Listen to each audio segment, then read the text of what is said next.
Work is going great. We are making a lot of progress.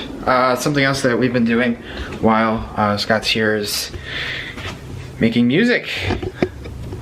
Some sick beats. Can't hear anything.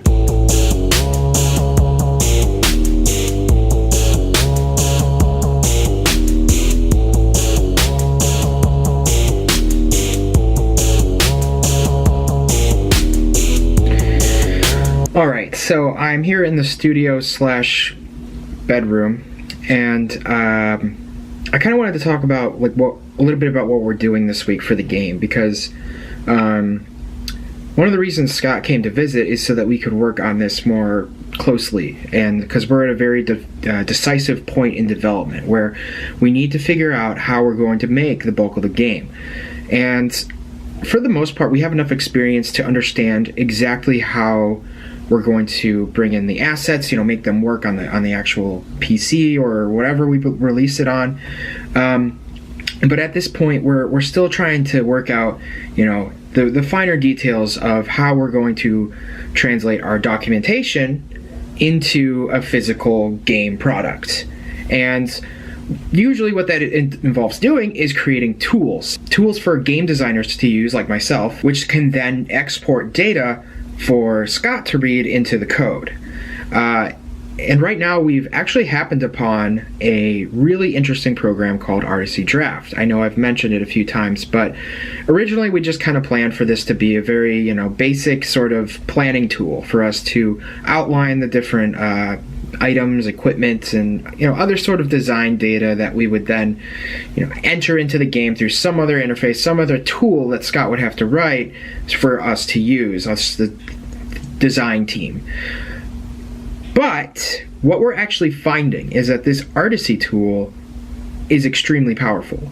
It actually has the capability to allow you to script, which is basically coding, and it outputs data for Unity, which is what we're using to make the game, to the point where Scott can just take that exported data, pull it into the code, and bam, he has everything he needs.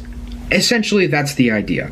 We're still, like I said, we're still trying to figure out if this is exactly the kind of solution that we think it is, but so far it's been promising. I think we've really stumbled upon a very powerful tool, and what's really cool is that we got the tool right at the time where version 3 came out, and version 3 introduced a proprietary Unity exporter. So I feel like this tool, with all of its very new functionality, is going to become much more prevalent in the game design space for Unity-based games, just because of how powerful it is. Now, it does require a lot of setup. It's probably not suitable for every kind of game. For the one we're doing, which is an RPG, it's perfect, as long as we can get everything we want to working in it. But regardless, it's just such a huge amount of time it takes for Scott to program tools that having all this functionality already done for us is immense. So I think that if we can get everything we want working in this tool, we're going to enter full production extremely quickly, and we're going to start actually pumping out betas and alphas and all the fuzz and tuzz that you can soon enough. And that's awesome, because this game is going to be really cool, and I can't wait to show everybody. But for now, it's in its infancy, and understand that.